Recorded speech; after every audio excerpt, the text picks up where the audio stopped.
matur buka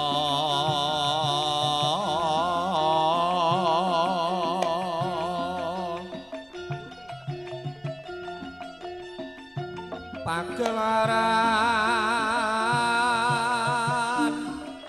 seni kabudayan Jawi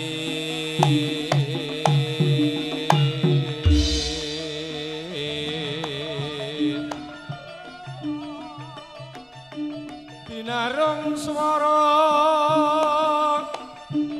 mangungkung muga dadi tuladha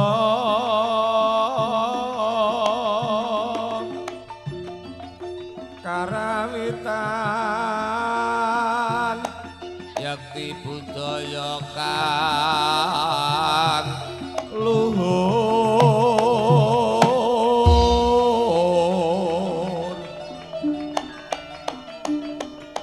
Wisnu laras samekta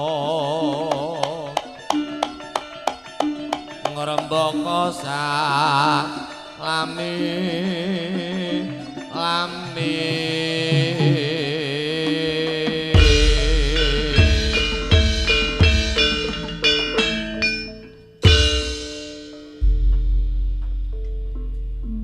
Murwakani matur gembel kamardikan handika sadarum para tamu ingkang katemben eca sakeca imbal wacana ngaturaken assalamualaikum warahmatullahi wabarakatuh. Bismillah alhamdulillah alhamdulillahilladzi nahmaduhu wa nastaghfiruh wa na'udzu billahi min syururi anfusina wa min sayyiati a'malina may yahdihillahu fala mudhillalah wa may yudlil fala hadiyalah. Asyhadu an la ilaha illallah wahdahu la syarikalah wa asyhadu anna Muhammadan abduhu wa rasuluh. Allahumma sholli ala Muhammad wa ala ali Muhammad. Rabbi shrah li sadri wa yassir li amri wahlul 'uqdatam min lisani yafqahu qawli. Al ayah amma ba'd. Lumintuning puji astawa saking ngersanipun Gusti ingkang murbeng dumadi ingkang sampun kepareng rumentah dhateng jiwangga sami waradin sagung dumadi niskara dereng sambikala. Nuwun kawula nuwun panjenengan sepuh bini sepuh aji sepuh miwah kasepuhan ingkang sampun pala ing pamasmi walebda ing pitutur ingkang pinundi saha kinabekten. Sutresna budaya diluhung ingkang memardi mardawaning budaya luhur ingkang minantuk ing suara pangembun saha pangembating praja.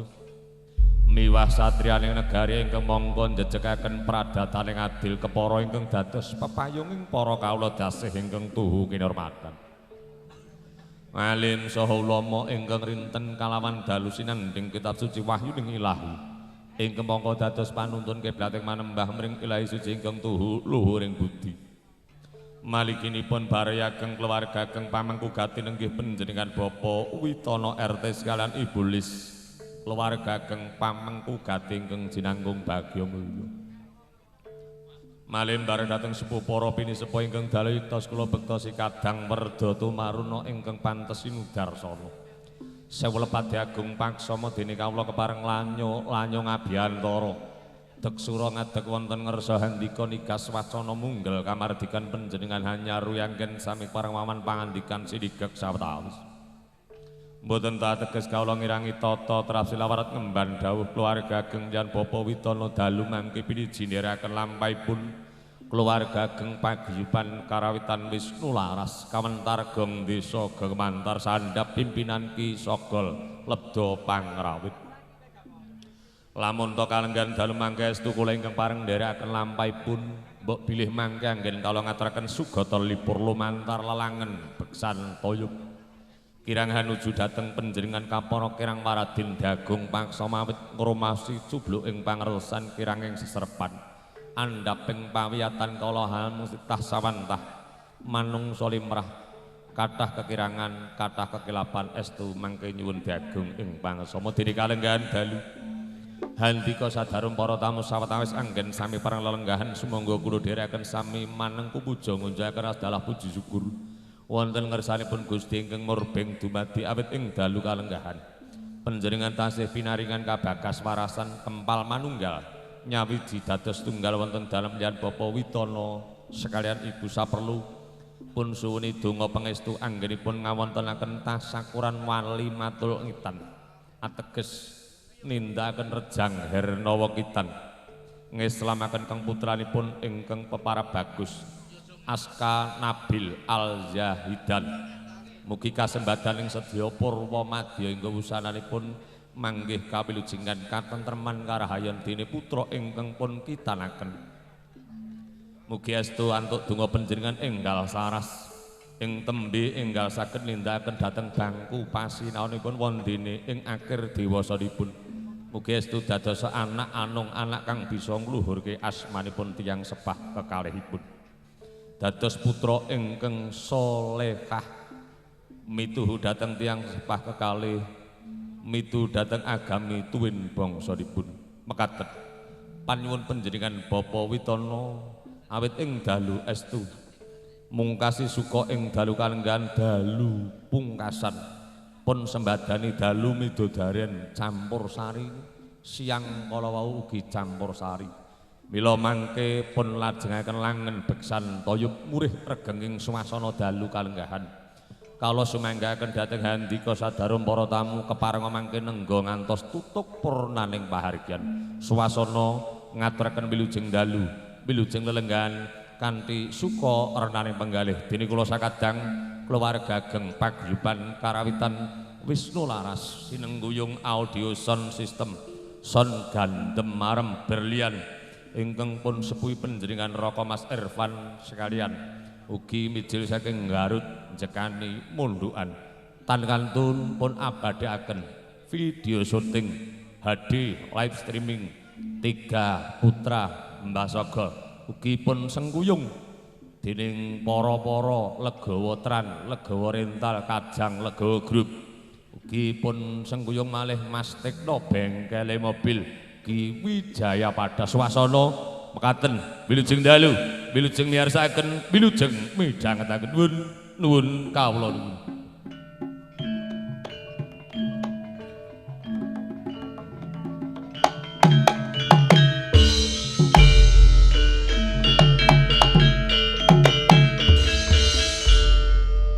babaring sedya murwakane langen beksan toyop ing dalu kalenggahan Ibu Wida Beksa pun sepuhi Ibu Warni sampun kepareng lenggah wonten ngersa handika nganti wonten Dik Lastri Dik Cika Dik Retno sing cilik sapa lali aku nganten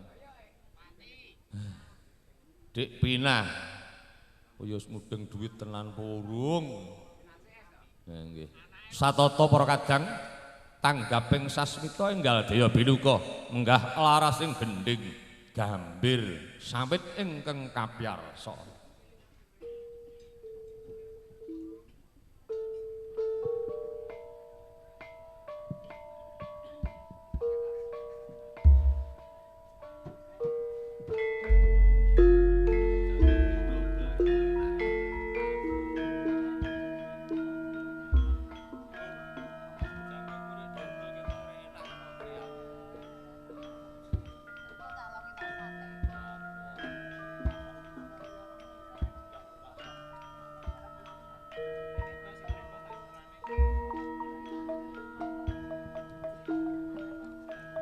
Lamat kapilut lukitaning gending mbabar suka langening suka murwakane langen beksan toyub dalu kalenggahan wis kepareng mangunggung ing antareksa menggah laras sing gending gambir sawit binuka sareng kadang-kadang paguyuban karawitan Wisnu Laras gong desa gong gemantar sandap pimpinan kisah Galedha Pangarawit sinengguyung berlian audio sound system ugi pun abadaken 3 putra HD live streaming sampun kepareng nilaraken palenggan sametawis nuju dhateng sasana langan krida mataya nenggih Ibu Wida Beksa cacah wonten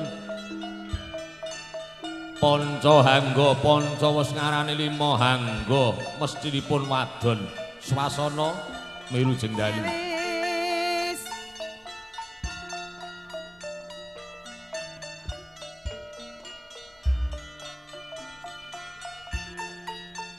kela sakendering toya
Mas Mirakula ong warata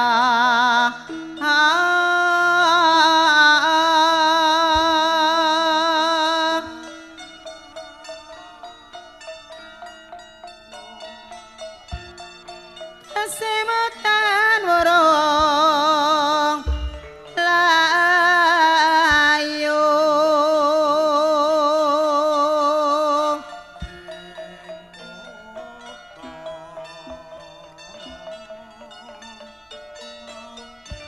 ning kutha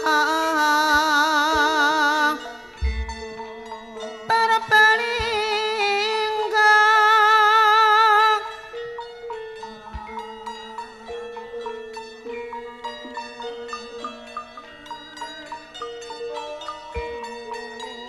Ratanding warung Bisma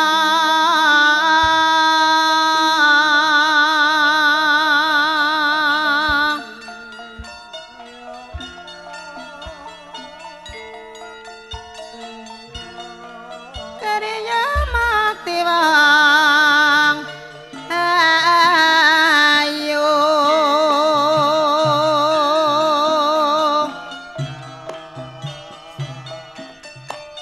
pun kakang pamit pang lastra rujak nangka rujake para sarjana mas aja ngayatinen lestari widodha Rama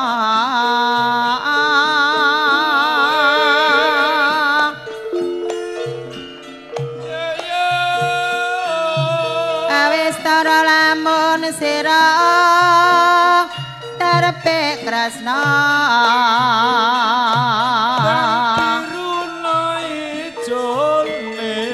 aja dikanggo ana sing duwe lalela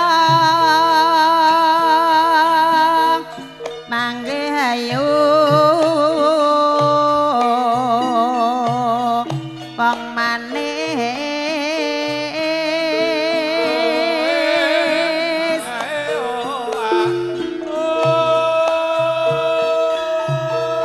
ayam tentram kang kinamoha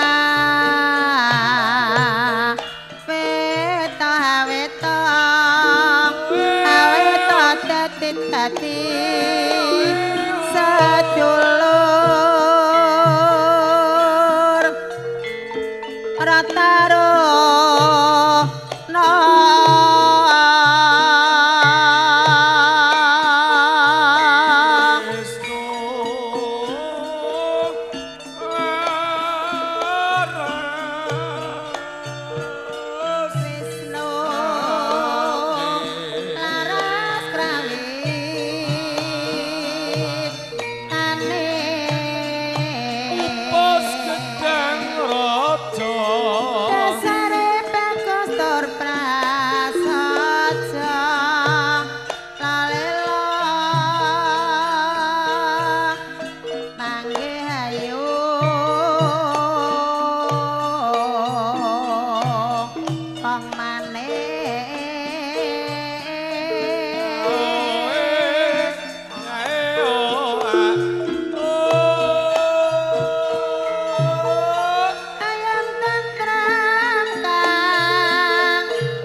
sasana gonyak ing swasana pahargyan dalu sareng kadang-kadang paguyuban karawatan wis kularas anteping sih salam kangen sambung manci dalu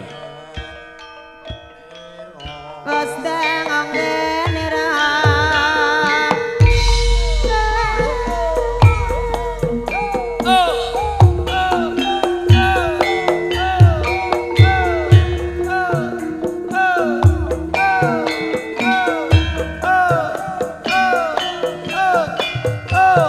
Bu Warni dipimpin anak-anak joget bersemua. Ya. Ayo Bu, pimpin Bu. Wah ya. Alah, cilikane yo iki ngarep. Lho, ajarane lho.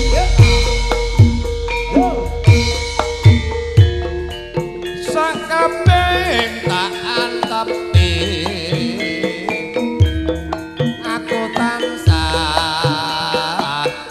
nyuwun yang witi. Dilebih nang ing Kodarancana. Ayo mono ning kawula.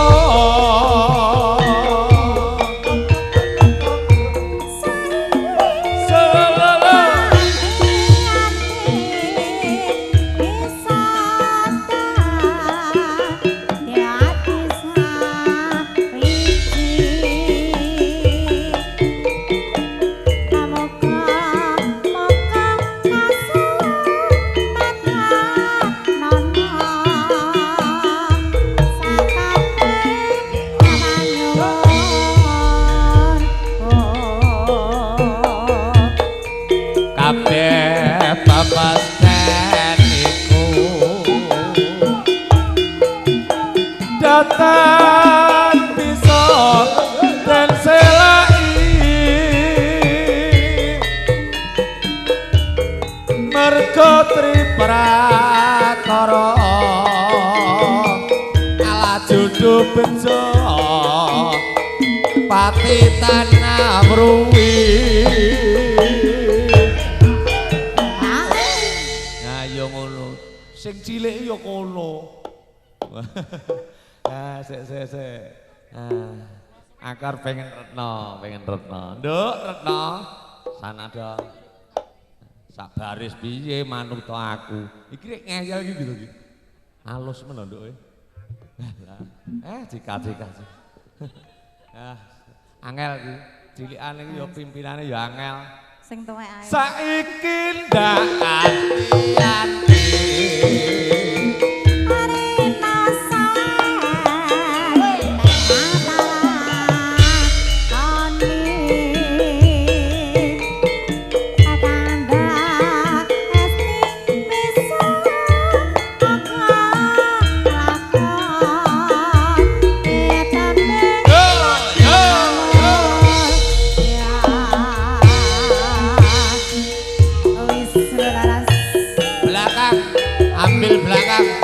Madepe gentirana Bu ngono. Gentirah ben goyangan ngono.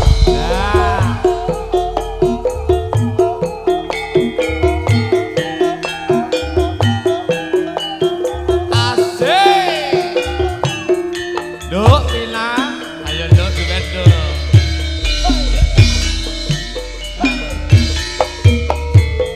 Saben kunyawang fotomu saya kangen omah rang siramu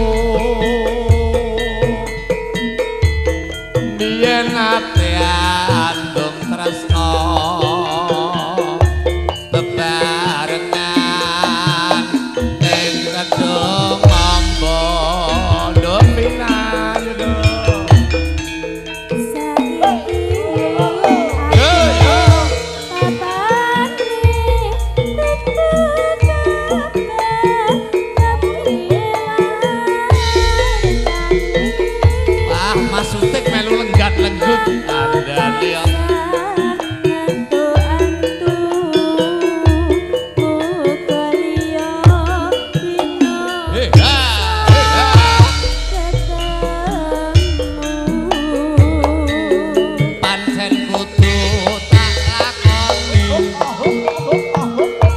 yen to tresno karaku dunduweni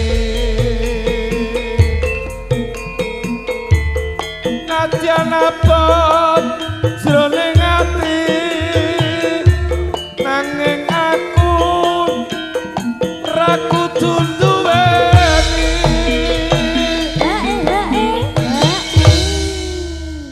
Mbah Warno wah sing kilen dhewe niku to Mbah tak ngen kaya ndedeng jeh prawan jebul nggih pun mboten. Lah nek niki genah wong niki jogete sing rengket iki ketoke jeh tenanan nek niki. Ha iya. Tak gagas niki wau ki yo sing niki nggih sih prawan lho. Ketara sikile rengket iki prawan. Nek niku wis rada enten. Niki dereng enten apa-apane blas kok, Mbah. Lah kula kinten niki wau gathuke jebule gandel, Mbah. Alah, ya nduk, Ndang.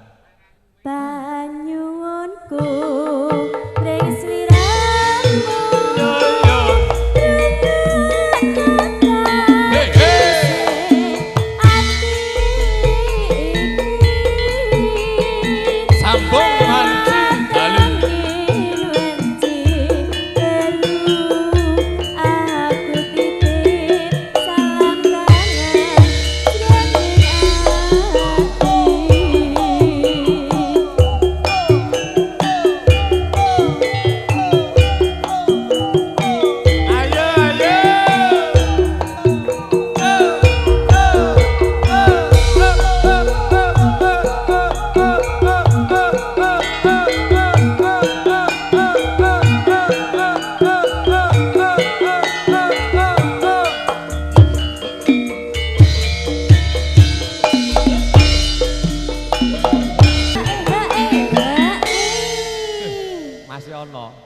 Kula wau ngudarasa. Janggote Lastri saiki rek loro ketoke lek demes menang. Ini ketoke nek nyamleng men Tri. Apik tenan. Wis ngono piye, aja lemu-lemu. Delok kalah. Asem kemayu ning pol. Tenan. Ketoke gathuk wan karo sing gari. Yo, Nduk. Ndang dintekne. Mendah boyo